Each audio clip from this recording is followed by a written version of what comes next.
I'm Sunny Williams. I'm up here on the International Space Station. So this is Node 2. This is a really cool module. Of course, most of these modules you'll see they have 4 sides, and they're put together. That way we could sort of work on a flat plane, either a wall, a floor, another wall, or the ceiling. But you know, again, all you have to do is turn yourself and your reference changes. The reason I'm bringing that up is because this is where 4 out of 6 of us sleep.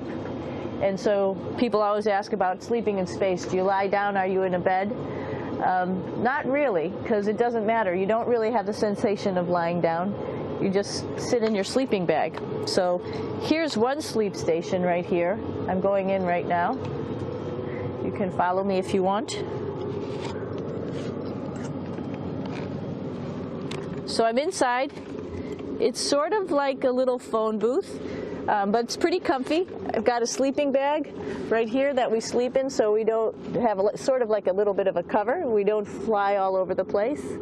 But you know, you can sleep in any orientation. I have it sleeping, feeling like I'm standing up right now, but like you saw, I'm on the floor. But it doesn't matter if I turn over and I sleep upside down. I can't have it. I don't have any sensation in my head that tells me that I'm upside down, so it really doesn't matter. The sleep station is also like a little office. We've got a computer in here. As you can see, we've got a couple little toys. I've got some books. I've got some clothes and other things that make it sort of like home. I'm coming out. And just for reference, that's one sleep station. This one's another. Right here. There's one on the ceiling, if you want to call it. Right here. And then there's a 4th on the other wall over here. So all of us sleep in a little bit of a circle. All right, come on back. There's more to show you. I know that there's some questions about how to use the bathroom and how do you actually live in space like normal, like at home. I mentioned real quickly about getting up in the morning and brushing your teeth and washing your face. Well, how do you do that? Well, here is the bathroom, essentially. You get up in the morning, and we have a little kit, and it has all the essential things that you need, like your toothbrush and toothpaste and brush. See how much better the brush makes my hair look? I'm just joking. It still stands up straight. It doesn't matter where you are. It's always going to stand up straight while you're up in space. A lot of people ask about toothbrush and toothpaste. So, luckily enough, toothpaste, you can do it upside right this way, is sticky, and so it sticks to your toothbrush. No problem.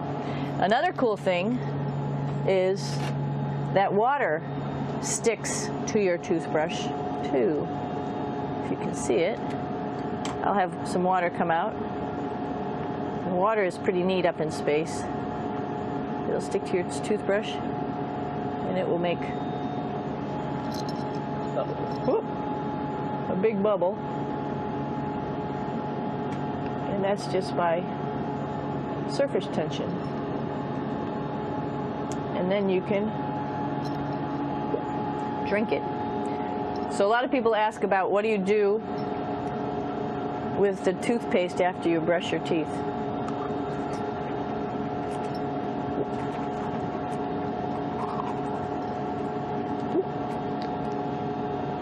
Two options. Swallow it, and it's sort of like mouthwash, but it tastes a little gross. Or you can just spit it out in a paper towel, and then you don't have to worry about it.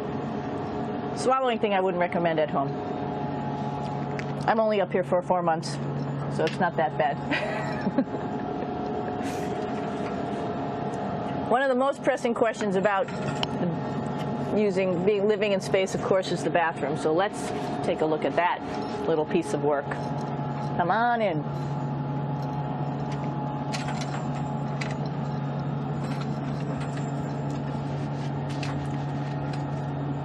Here we are at the throne. This is awesome.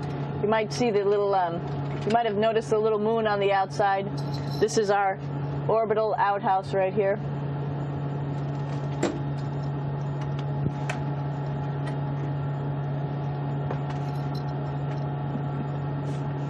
And of course, it serves for two functions. Number 2, right here. I'll show you. But you see it's pretty small, so you have to have pretty good aim, and you'll be ready to make sure things get let go the right direction. And it smells a little bit, so I'm closing it up. And that's, of course, for number 2. And this guy right here is for number 1. So they're sort of two slightly separate functions, but you can do a little, essentially both, by hanging on right here and doing number 1 and number 2. I might add it's color coded, so you really don't get it mixed up, which is nice. This is yellows for number 1. And of course, you do have your privacy. There's a little door, so other people know that you're in there. Here's a pretty cool place. This is sort of like in your house where everybody meets in the morning. After you wash your face, brush your teeth, you want to find something for breakfast. And this is our kitchen. You might notice there's all sorts of foods here. It's like opening the refrigerator. You got all your different stuff that you want to have: drinks, meats, eggs, vegetables, cereals, bread, snacks. And that's a good place. That's where you find all the candy. Side dishes, and then some little power bars just in case. So we have all this type of food. Some of it is dehydrated, and so we have to hydrate it, fill it up with water. Some of it is all ready-made, and then all we have to do is heat it up. So something like this, I'm pulling out barbecued beef brisket. Pretty yummy. Not only is this food made in the U.S., but we also have food here from Japan. We've got Russian food. As you can see, all these red containers are filled with food that's from Russia. And then we get some of our specialty stuff, some things that we like, some of our favorite stuff that your family can send up. In fact, I like fluffernutters, and so I got sent up some fluff so I could make my fluffernutter with peanut butter. So you have a lot of food up here, no problem. Right behind me is actually the hatch that you go out into space. And right now we have it filled up with a couple other spacesuits because we've got 4 of them up here and some of our tools. But right behind here is the hatch in which you actually go right outside into the vacuum of space. The spacesuit is pretty big, as you can see. It's like being a football player. Part of the reason it's so big and bulky is because of this backside, this backpack. It's like going on a hike with a backpack, but the backpack and the suit weighs about 300 pounds. Luckily in space, nothing really weighs anything, so you don't feel that it's so heavy. But we need to have such a big suit because that guy back there is essentially the heart of the spacecraft. I call this actually a spacecraft. It has all the oxygen for you. It has all the carbon dioxide removal system for you. It also has a heating and cooling system to make sure to regulate our body temperatures while we're outside. It also has a computer, so it tells you on a display here if there's anything that's going wrong with the suit, if we're running out of oxygen, if we have too much carbon dioxide, or any type of electrical problem. So it's a pretty awesome little spacecraft, and actually got to go out, use my little spacecraft a couple times, and it worked like a charm. Lucky that it works very nice. You might want to see what the helmet looks like. It's pretty cool too. We don't usually go out like this, so you usually can see when the helmet's open. So you can see what it looks like inside. Somebody's little head would be inside of here. So you can see, you can turn your head all the way around while you're inside of there, but the helmet stays still. So that's determines how far you could see. And it's usually pretty sunny out there, so we have to wear our sunglasses, and this is our sunglasses right here, which make you look pretty cool.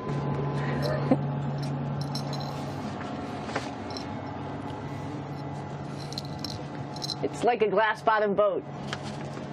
This is the cupola. It sticks down below the space station.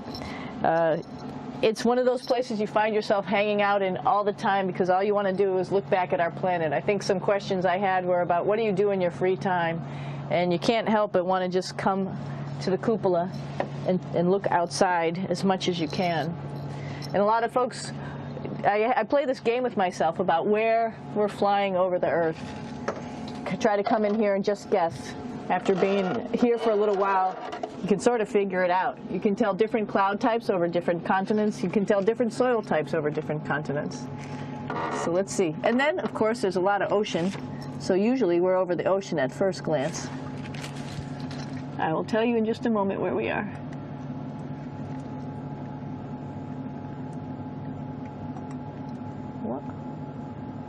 There we go. So right now we are right over Africa. It's a little bit cloudy, as you can tell. So we're right over the continent of Africa. Hey, what's that? I think that's a Soyuz spacecraft. That's the spacecraft that's taken us home to planet Earth today. Oh my gosh. We might have to go take a look at that. That's pretty cool. It's a little bit smaller than the rest of the spacecraft, the space station, so you'll see if we go there, it will be a little bit more crammed. But we're going, you can look all the way back to the back of the spacecraft, which is where the Russian segment is.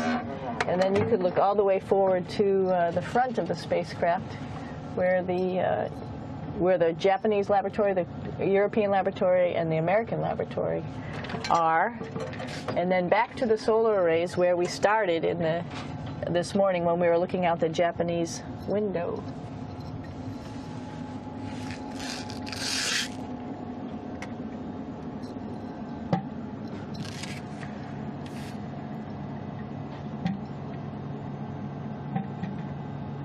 So other questions that were here are, what would you recommend as a job, if so, and to what type of person would want to be an astronaut?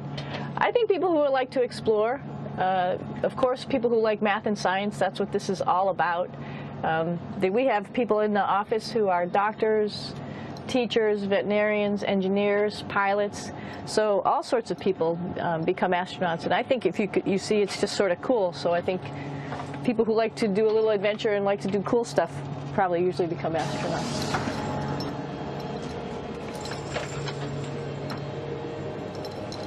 Hey, Aki, what are you doing down there? Crashing things. This is one of the cool things about space, too. It sort of looks like there's a big old hole here, but you don't even think twice about it. You could just jump over the hole. Or, if you want, you can go jump into the hole. I'm coming down. Woo!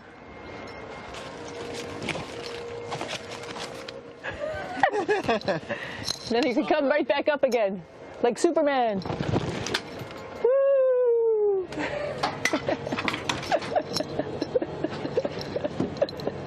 We're lucky we have a really cool big space station that you can fly around in. That's actually called the PMM. You might have saw it out the window. It's a big silver canister. What's really great about that is it's essentially our closet in our pantry or whatever you want to call it. We have extra food down there. We have extra clothes. We actually throw the trash out down there. So it's nice and organized, and we have all of our stuff that we need while we're working in all these other modules all stowed in this location down here. And it's a lot of fun to play in the heart of the space station, really. This is the service module. This is the central post. In case we had any problems, I know a couple of the questions were about what type of things do you have to worry about. And some of the things we have to worry about in space are fire. If we had a fire, if we had a depressurization, like we were hit by a micrometeorite and it made a hole, or if we had some type of toxic atmosphere. We use ammonia for our radiator, so there is a possibility that ammonia could come into the vehicle, and then it would be bad for all of us. If we have any of those problems, we come right here, which we call the central post. It is the main heart of the space station. It was also the first computers that came up here that ran the space station. And so behind this wall right here are these main computers. So we gather here as a group of 3 or 6 and then figure out how we're going to either fight the fire, patch the hole, or solve the toxic spill. And what's cool about this module, of course, it's the central post.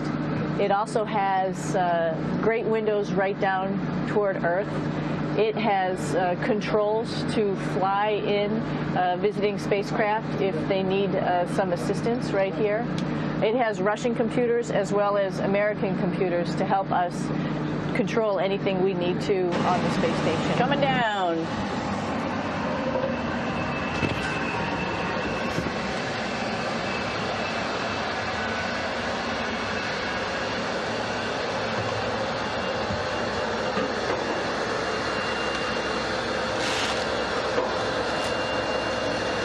little tricky getting in here.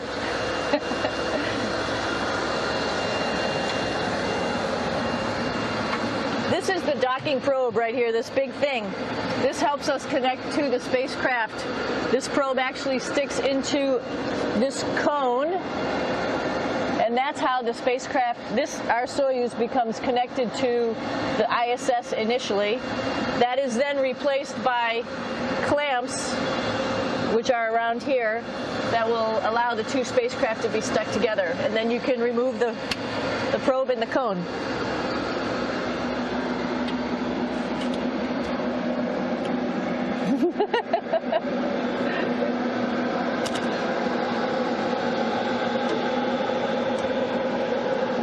You okay?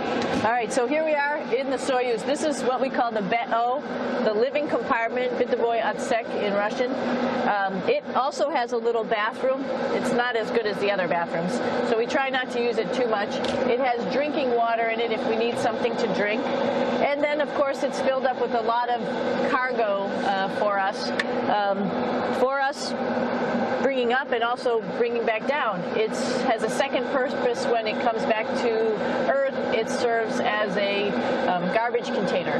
During the descent, we'll get rid of this area right here, and everything that's in it will just burn up as it's coming into the atmosphere, so that way we can get rid of a little bit of trash.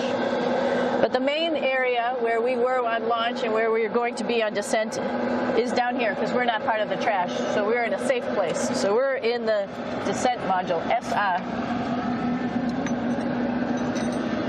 It's a little small, but you can get in.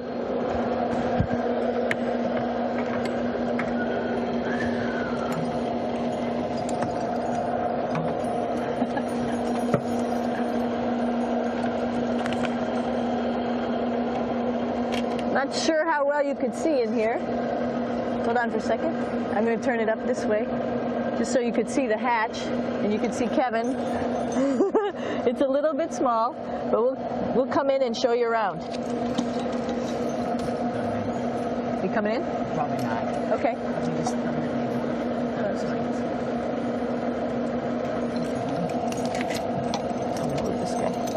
Got to move a couple things. We were just starting to get ready. We're preparing a couple days ago for our ride home. It's a little bit squishy, but everybody asks, how do you sit in the Soyuz? And you sort of sit in your seat like this. The seat is molded to your body, and so you can just sort of squish in here and be pretty relaxed. Everybody has a handmade seat for them. And then, of course, there's a control panel, and that's where we do most of our actions and work right here. There's hand controllers, which you can fly the vehicle with, and there's a stick right here, primarily used for communications when we're trying to talk to the ground. So 3 of us fit in here.